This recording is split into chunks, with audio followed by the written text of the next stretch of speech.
동물의 왕국이나 내셔널 지오그래픽 같은 이 동물의 생태를 다루는 다큐멘터리를 보게 되면요, 아주 종종 재밌는 장면이 나옵니다. 새들이 새끼를 키우는 장면을 보면요, 어미새나 아비새가 먹이를 부지런히 잡아옵니다. 하루 종일 먹이를 잡아와서요, 새끼들에게 먹이를 주는데요. 이 어떤 새끼들이 뭐 5마리 또는 뭐 10마리 여러 새끼들이 있는데, 새들이 있는데, 아기 새들이 있는데, 어떤 아기 새가 먹이를 먹게 될까요? 일단은 입을 크게 벌려야 합니다. 벌릴 수 있는 한 최대한 크게 벌려야 하고, 그리고 적극적으로 대시하는 어미 새의 그 주둥아리로 그냥 달려드는 이 아기 새들이 먹이를 먹는 것을 보게 됩니다. 눈도 제대로 뜨지 못하는데요.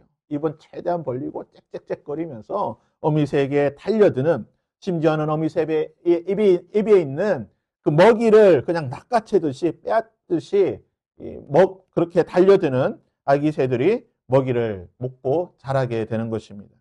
그런 아기 새가 먹이를 먹고 무럭무럭 잘 자라죠. 반대로 입도 그냥 벌리지 않고 새콤하게 가만히 있고 그냥 얌전하게 앉아 있으면요, 먹이도 먹지 못하고요. 그런 새들은 결국은 도태되어 죽게 되거나 또는 둥지에서 떨어져 죽거나 굶어 죽거나, 자라더라도 아주 왜소하게 연약하게 자라는 것을 보게 됩니다. 이런 비슷한 경험들을요, 우리는 종종 하게 됩니다.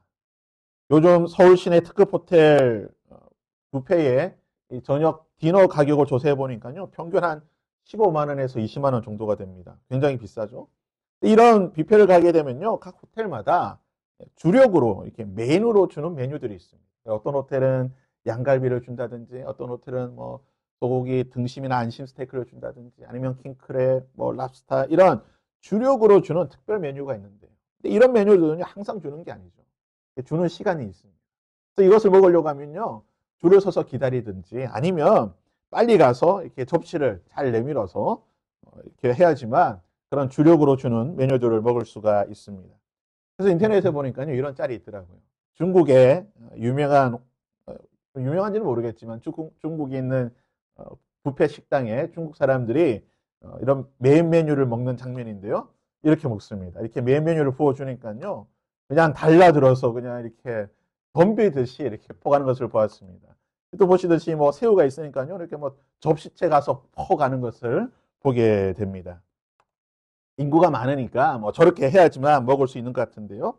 실제 우리 부모님 세대들, 60년대, 50년대, 40년대 이렇게 먹을 것이 없었던 그런 한정적인 시대를 보내셨던 분들은요, 자녀들이 많지 않습니까? 뭐 장남이야. 집안의 장남이니까 부모님이 좋은 것을 주지만 나머지 둘째부터 막내까지는 눈치 싸움이죠. 먹기 위해서 달려들어야 됩니다. 먹을 거 있으면요, 눈치 보면요, 먹을 것 못 먹고 굶주리는 겁니다. 동물들은 먹기 위해서, 살기 위해서 욕심을 내고 경쟁을 하게 되는 겁니다. 욕심이 있어야지만 동물들은 살 수가 있습니다. 하지만 우리 인간은 동물과는 다릅니다. 동물들은 생존을 위한 욕심이 있지만 우리 인간은 생존을 위한 욕심뿐만 아니라 죄라고 할 수 있는 탐욕이라는 것이 있습니다. 지구상에 존재하는 모든 존재들 가운데에 탐욕이 있는 존재는 인간밖에 없습니다. 동물들을 보십시오. 동물들은요, 자기가 먹을 만큼만 사냥합니다. 혹시나 큰 사냥감을 사냥해도요, 다 먹지 못하면 배부르면 그냥 둡니다. 그래서 다른 짐승들이 와서, 다른 동물들이 와서 그것을 먹을 수 있도록 그냥 버려두는 거예요. 내 배만 부르면 그냥 버려두는 겁니다. 하지만 인간들은 어떻습니까? 아무리 내 배가 불러도요, 넘치도록 과하도록 가지려고 하는 것이 인간입니다. 탐욕을 부린다는 거죠. 그래서 전 세계 이 식량에 대한 이 연구를 하는 학자들은요, 지구에서 생산되는 모든 이 곡식, 곡물의 양을 계산해 보니까 지구상의 이 80억의 인구가 모두 먹고도 남을 만큼 이 충분한 식량이 생산이 된다고 합니다. 하지만 왜 아프리카에도 5억에서 10억, 이 시간에도 수백 명이 굶주림으로 고통당하고 굶어가는 것입니까? 그것은 바로 몇몇 나라, 이런 나라들이 과도하게 탐욕을 부리고 욕심을 부리기 때문에 이 불공평한 분배가 이루어진다는 것입니다. 인간만이 이런 탐욕을 부리는 것입니다. 인간의 악한 죄된 본성에서 나오는 욕심, 이것을 탐욕이라고 한다면, 반대로 죄된 본성, 악한 본성이 아니라 선한, 거룩한 본성에서 나오는 거룩한 욕심도 있지 않을까요? 저는 이것을 거룩한 욕심, 하나님께서 하나님의 형상을 닮은 그의 백성들에게 주시는 거룩한 욕심이라고 말하고 싶습니다. 하나님의 백성들은, 하나님의 형상을 닮은 자들은 하나님을 향하여 하나님의 일을 위해 이러한 거룩한 욕심이 있어야 한다는 것입니다. 오늘 말씀이 바로 이 거룩한 욕심을 가졌던 한 무리에 대한 이야기입니다.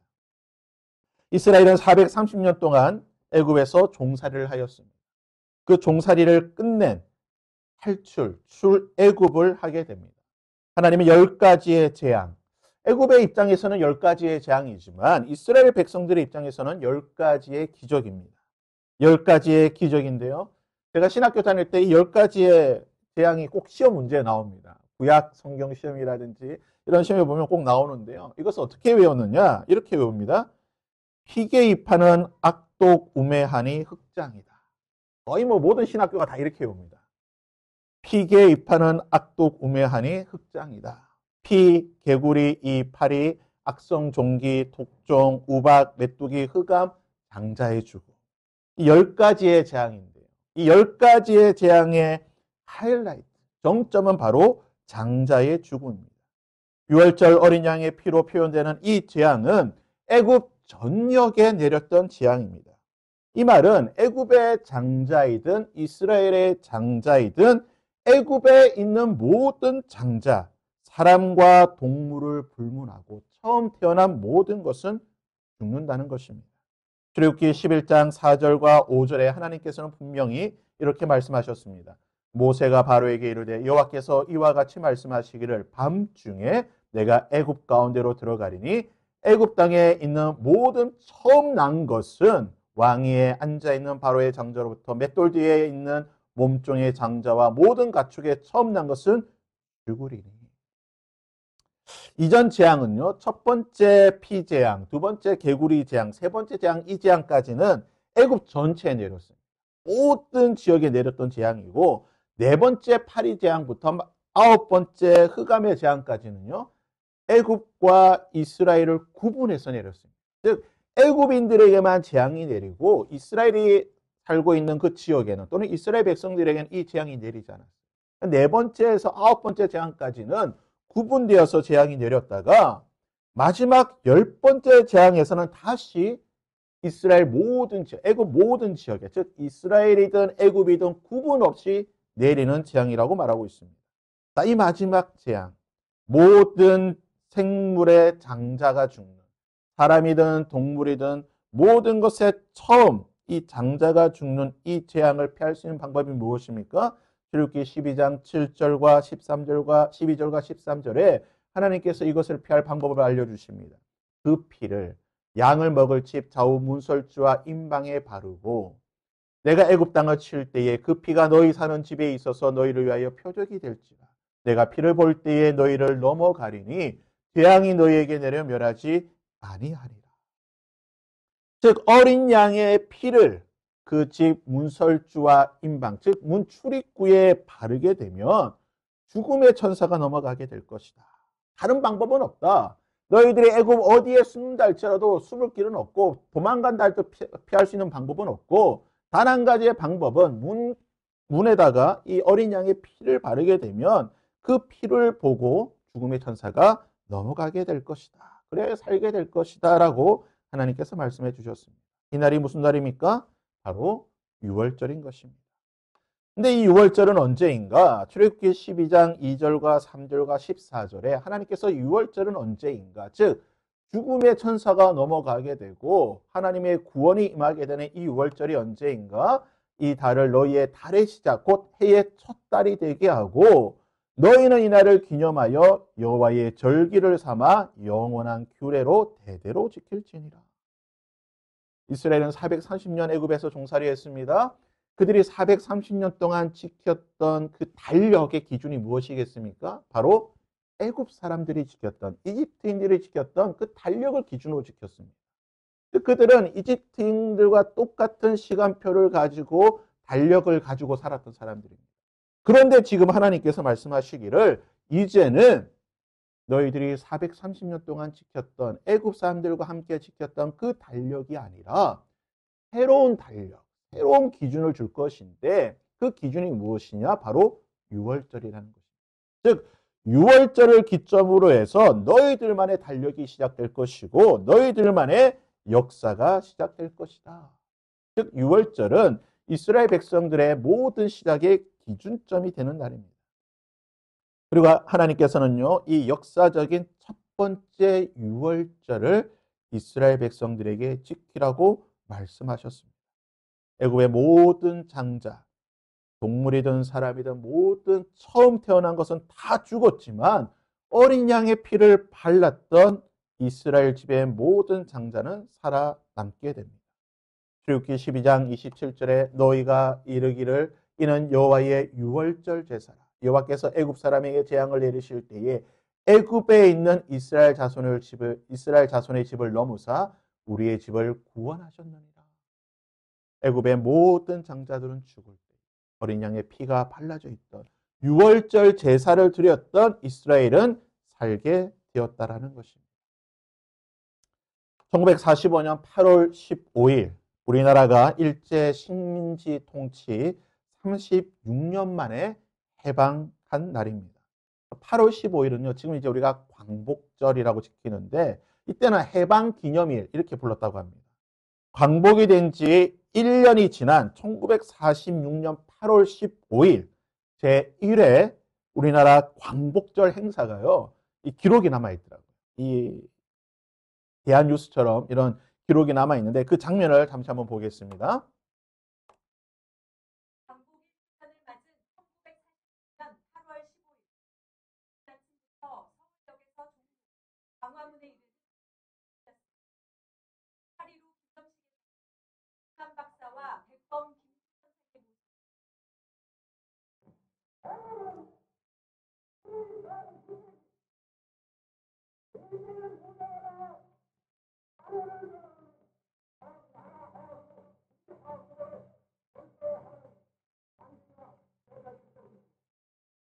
선생의 선창으로 만세도 불렀습니다.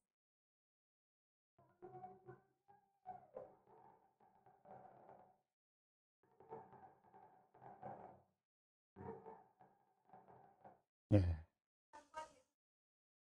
80년 전 영상인데요. 만세 삼창하는 모습 어떻습니까? 참 가슴이 뭉클하지 않습니까?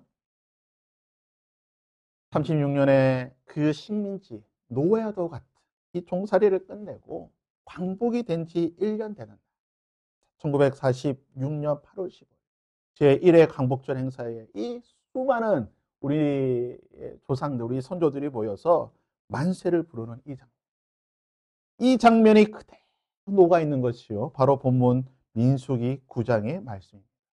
민수기 9장은요, 이 감격이 그대로 녹아있는 것입니다. 본문은 이스라엘 백성의 역사적인 광복절, 해방절이라고 할 수 있는 6월절 1년이 지난 1주년이 되는 날입니다. 1절과 2절은 이렇게 기록합니다. 애굽 땅에서 나온 다음 해 첫째 달, 즉 1년 되는 첫째 달에 여호와께서 시내 광야에서 모세에게 말씀하여 이르시되 이스라엘 자손에게 6월절을 그 정한 기일에 지키게 하라. 이스라엘은 출애굽한 뒤 광야에서 1년의 시간을 보내게 됩니다. 그럼 광야 1년 동안 얼마나 많은 일들이 있었습니까? 물이 떨어져서 목말라서 하나님께 원망하였습니다. 그러자 하나님께서는 마실 수 없던 이 마라의 쓴물을 마실 수 있는 단물로 바꾸어 주셨습니다.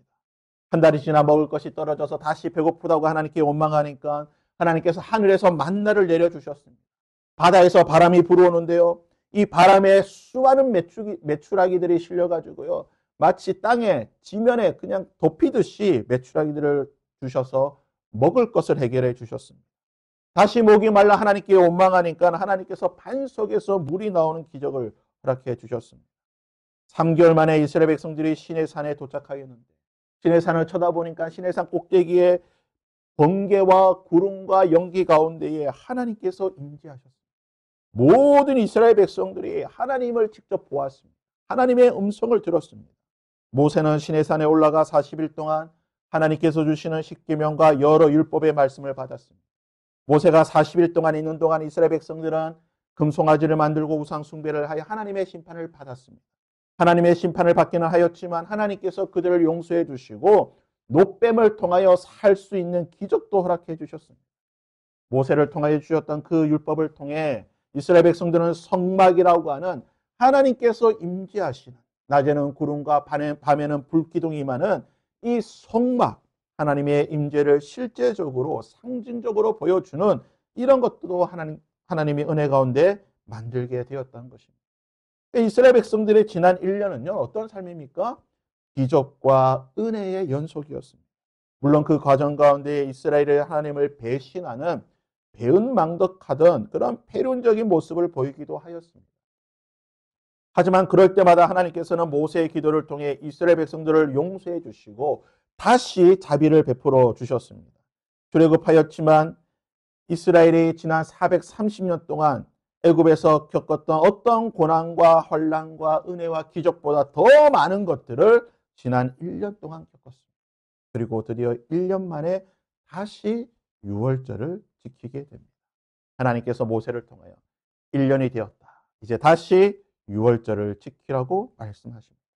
다른 날이 아닙니다. 그들이 애굽 430년 종살이를 끝낸 그 유월절, 첫째 달 14일 정한 그날에 유월절을 지키라. 자, 이제 여러분이 광야에 있는 이스라엘 백성이라고 한번 상상해 보시기를 바랍니다. 불과 1년 전입니다. 애굽에서 내린 10가지의 재앙을 보았습니다. 어린 양의 피로 장자가 죽지 않고 살아남게 되었습니다. 홍해가 갈라지고 그 홍해를 마른 땅 사이로 홍해를 건너는 기적도 경험하였습니다. 쓴물이 단물로 바뀌기도 하였고 만나가 내리는 것도 만나를 먹었습니다. 지금도 만나를 먹고 있습니다. 시내산에서 하나님을 보았습니다. 하나님의 음성을 들었습니다. 노뱀을 쳐다보면 살게 되는 기적도 경험하였습니다. 하나님께서 말씀하신 성막이 지금 우리 앞에 있는데 성막 위에는 하나님의 구름 기둥이, 불 기둥이 항상 머물러 있습니다. 그리고 유월절을 지낸 지 벌써 1년이 지났습니다. 여러분이라고 한다면, 지금 여러분이 광야에 거하고 있는 이스라엘 백성이라고 한다면 여러분 이 유월절 1주년을 어떻게 보내시겠습니까? 어디 갈 데도 없습니다. 여러분 광야예요. 한정된 공간에 모든 백성들이 다 이곳에 모여 있습니다. 하나님께서 모세에게 유월절 1주년 기념 그 유월절을 지키라고 말씀하셨습니다. 여러분이라고 한다면 어떻게 하시겠습니까? 당연히 지켜야죠. 무조건 지켜야 되지 않겠습니까? 아니, 안 지키는 것이 오히려 이상하지 않습니까? 광야에 지금 있습니다. 1년 동안 하나님의 그 수많은 기적과 능력을 보았습니다. 그 하나님이 유월절을 다시 지키라고 말씀하시는데 보면 당연히 지켜야 되는 것입니다. 그래서 5절 말씀에 이렇게 말합니다. 그들이 첫째 달 14째 날에 해 질 때에 시내 광야에서 유월절을 지켰으니 이스라엘 자손이 여호와께서 모세에게 명령하신 것을 따라 다 이것을 지켰다라고 말하고 있습니다. 너무나 당연한 거죠. 지켜야 되는 겁니다. 그런데 문제가 있습니다. 이 국가적인 경축일에, 축제일에 이 유월절을 지키지 못하는, 이것에 동참하지 못하는, 아까 보았듯이요, 만세삼창하는 이 기쁜 날에 만세삼창을 하지 못하는 무리가 있다라는 것입니다. 6절 말씀입니다. 그때에 사람의 시체로 말미암아 부정하게 되어서 유월절을 지킬 수 없는 사람들이 있었는데 그들이 그날에 모세와 아론 앞에 이르러. 성경은요, 이스라엘 백성들이 출애굽할 때에 전쟁에 나갈 수 있는, 즉 20세에서 60세까지 이 전쟁에 나갈 수 있는 남성의 숫자가 60만 명이라고 말합니다. 단순히 산술적으로 계산해서요, 굉장히 보수적으로 잡아도 지금 이제 광야에 있는 이스라엘 백성들의 숫자가 모두 몇 명이 될까요? 남녀노소 다 합치면 보통 성경학자들은 굉장히 보수적으로 잡아서 한 200만 명 정도 될 거라고 이야기를 합니다. 우리나라 도시 가운데에 인구가 200만 명 정도 되는 도시가 어딘가 제가 찾아보니까요, 대구더라고요. 대구가 230만 명 정도 됩니다. 그래서 검색을 해보니까 대구에 장례식장이 모두 몇 개 있는가? 55개가 있습니다. 또 2022년 기준으로 대구에서 하루 평균 48명, 48명이 사망하였다는 통계가 있습니다. 단순하게 기계적으로 비교할 수 없지만 당시 광야 생활하던 이스라엘 백성들 역시 하루 평균 50명 내외, 더 되면 더 되었겠죠. 당시 위생이나 이런 모든 것이 지금과는 비교할 수 없으니까 200만이라고 하는 이 사람 가운데에 최소 50명 이상은 매일매일 죽었다는 통계가 낼 수 있습니다. 자, 이제 한번 산수를 해보겠습니다. 200만입니다. 한 가구당 10명이 있다고 한다면 모두 몇 가구가 있습니까? 20만 가구가 있는 거죠. 그러니까 지금 광야에는 200만 명이 20만 가구, 텐트가 한 20만 개 쳐져 있는 거예요. 20만 가구가 있습니다. 자, 20만 가구에서 하루 평균 50명씩 죽었다고 한다면 평균적으로 한 가구, 몇 가구에, 그러니까 20만 가구 가운데에 몇 가구가 사망자가 있는 이 장례를 치르는 가구가 됩니까? 4천 가구입니다. 그러니까 단순하게 계산하게 되면 200만 명 가운데에 20만 가구가 있고 이 20만 가구 가운데에 4천 가구가 장례를 치르고 있다고 하는 그런 계산을 할 수가 있습니다. 자, 이 계산을 본문의 말씀에 대입 한번 해보겠습니다. 사람의 시체로 인하여 부정하게 되어 유월절을 지킬 수 없는 사람, 200만 명 가운데에 유월절을 지킬 수 없는 사람의 숫자가 대충 몇 명이 될까요? 가구 수로는 4천 가구가 될 것이고 인구수로 따지면 대략적으로 4만 명 정도가 됩니다. 전체 광야에 살고 있는 이스라엘 인구의 2%입니다. 결코 적은 숫자가 아닙니다.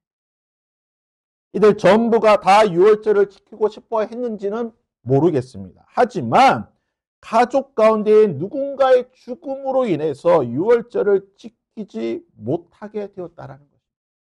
아마 누군가는 그래 이게 왜 그냥 뭐 유월절 안 지키지 라고 생각할 수도 있겠지만 그들 중에 상당수는 가족의 죽음으로 인해 유월절을 지키지 못하는 것, 그것도 다른 유월절이 아니라 유월절 1주년이 되는 이 역사적이고 기념비적인 유월절을 지키지 못하는 것에 대해서 욕심이 있었다는 거예요. 무슨 욕심입니까? 성경은 그들이 가졌던 욕심에 대해 이렇게 말합니다. 7절입니다. 그에게 이르되 우리가 사람의 시체로 말미암아 부정하게 되었나니 우리를 금지하여 이스라엘 자손과 함께 정한 기일에 여호와께 헌물을 드리지 못하게 하심이 어쩌미니까. 이들의 말이 이런 말입니다. 하나님의 말씀을 알겠다. 하나님의 명령이 무엇인지는 알겠습니다. 민수기 19장 11절에 보면 사람의 시체를 만지지 않은 이래 동안 부정하다. 그러니까 지금 우리 가족 가운데에 사랑하는 가족이 죽었고 그 가족의 장례를 치르다 보니까 어쩔 수 없이 지금 내가 일주일 동안 부정하게 되었지만 그것은 내가 원해서 부정하게 된 것이 아니지 않습니까? 내가 하고 싶어서 부정하게 된 것이 아니고 어쩔 수 없이 어떻게 보면 필연적으로 부정할 수밖에 없는 내 사랑하는 가족이 죽어서 어쩔 수 없이 부정하게 된 것인데 가족이 죽어서 안 그래도 슬프고 눈물 나고 애통한데 장례 마치고 마음 추스리고 이제 하나님께서 명령하신 민족의 축제인 이 유월절에 함께 예배드리고 하나님께 제사 드리고 싶은데 가족이 죽었다는 이유만, 그 장례를 치렀다는 이유만으로 내가 부정하기 때문에 나를 금지해서 유월절을 지낼 수 없다는 이야기. 저는 용납할 수 없습니다. 저는 받아들일 수 없습니다. 하나님의 이 절기를 1년 된 이 절기를 나는 지키고 싶은데 내 가족의 죽음으로 인해서 내가 이것을 지키지 못한다? 그냥 올해는 넘어가고 내년 두 번째 되는 유월절을 기념해서 지키라? 저는 지킬 수 없습니다. 지금 이들의 말이 바로 이러한 것입니다. 이스라엘 백성의 200만 명 가운데에 4만 명, 2%. 이들은 거룩한 욕심을 가지고 하나님 앞에 나와 모세 앞에 나와 욕심을 내고 있는 것입니다. 우리도 유월절 지키고 싶습니다. 하나님 말씀을 알겠는데요. 사람이 죽었기 때문에 우리 가족이 죽었기 때문에 내가 부정한 건 알겠지만 그러나 내가 하나님께 예배드리고 싶습니다. 하나님의 절기를 지키고 싶습니다. 정말 피치 못해 불강력적으로 어쩔 수 없이 부정해졌는데 하나님 이것은 내 뜻이 아니지 않습니까? 내가 부정해주고 싶어서 부정해준 것 아닌데.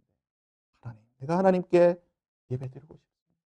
내가 부정하지만 그럼에도 불구하고 하나님 앞에 예배드리고 싶은, 절기를 지키고 싶은 욕심이 있습니다. 하나님의 백성과 함께 유월절을 지키고 싶습니다. 하나님의 그 은혜의 잔치에, 그 은혜의 공간에 소외되고 싶지 않는 온 공동체와 함께 예배드리고 싶은 이 욕심. 어떻게 해서든 하나님의 은혜를 받고 싶다라고 하는 이 욕심. 이들의 이 거룩한 욕심에 대한 하나님의 말씀이 무엇입니까? 10절에서 12절까지입니다. 이스라엘 자손에게 말하여 이르라. 너희나 너희 자손 중에 시체로 말미암아 부정하게 되든지 먼 여행 중에 있다 할지라도 다 여호와 앞에 마땅히 유월절을 지키되 둘째 달 14째 날 해질 때에 그것을 지켜서 유월절 모든 율례대로 지킬 것이니라.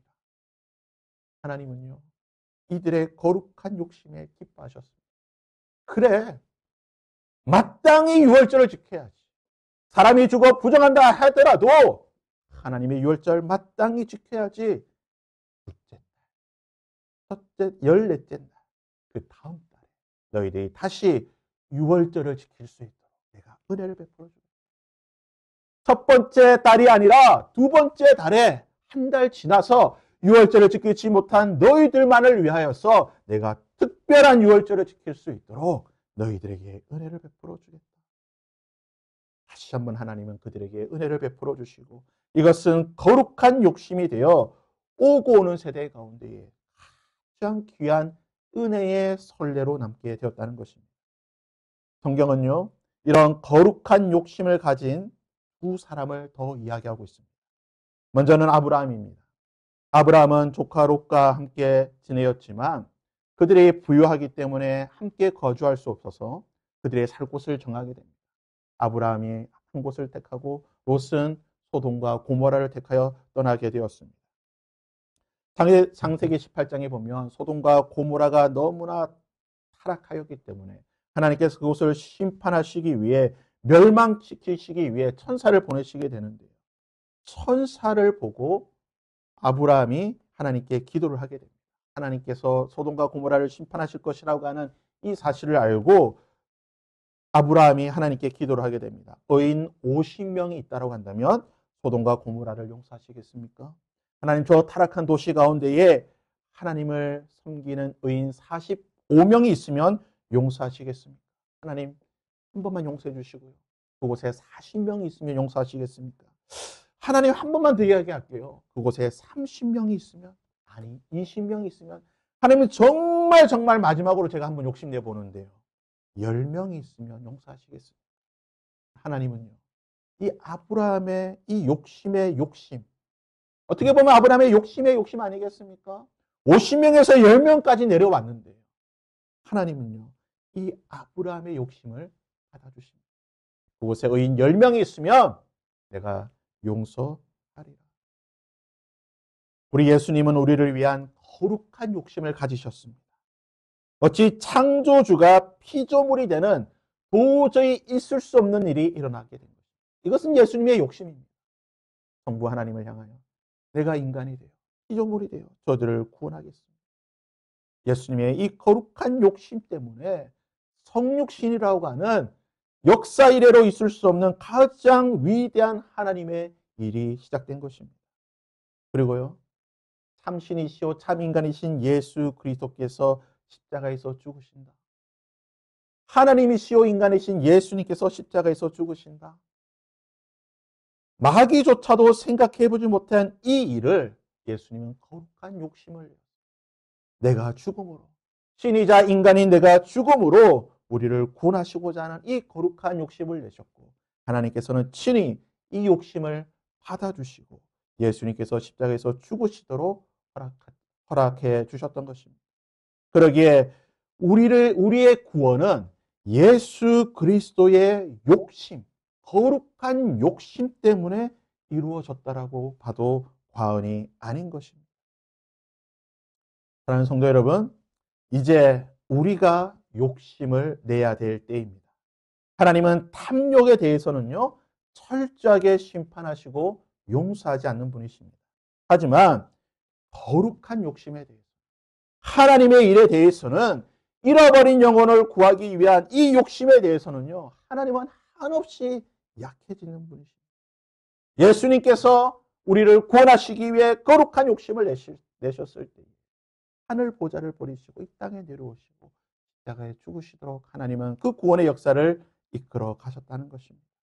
여러분은 어떠한 욕심을 가지고 계십니까?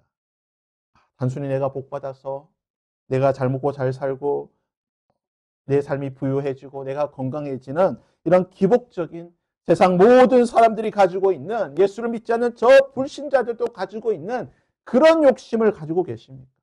아니면 하나님의 일을, 하나님의 마음에 드는, 하나님의 마음에 약하게 만드는 영혼을 위하고 사람들을 섬기기 위하고 교회를 위하고 복음을 위한 이 거룩한 욕심을 가지고 계십니까? 우리가 거룩한 욕심을 가지고 있을 때 이것은 우리와 우리 공동체에 하나님의 은혜의 문을 열게 되는 열쇠가 될 것입니다. 여러분, 이 열쇠를 가지시기를 바랍니다. 이 열쇠를 가지고, 거룩한 욕심이라는 열쇠를 가지고 은혜의 문을 여실 때 두 번째 유월절을 지킬 수 있습니다. 하나님께서 은혜를 베풀어 주셨던 것, 하나님께서 우리에게 새로운 은혜를 베풀어 주실 것입니다. 이 열쇠로 하나님의 은혜의 문을 여는 저와 여러분이 될 수 있기를 주님의 이름으로 부탁드립니다.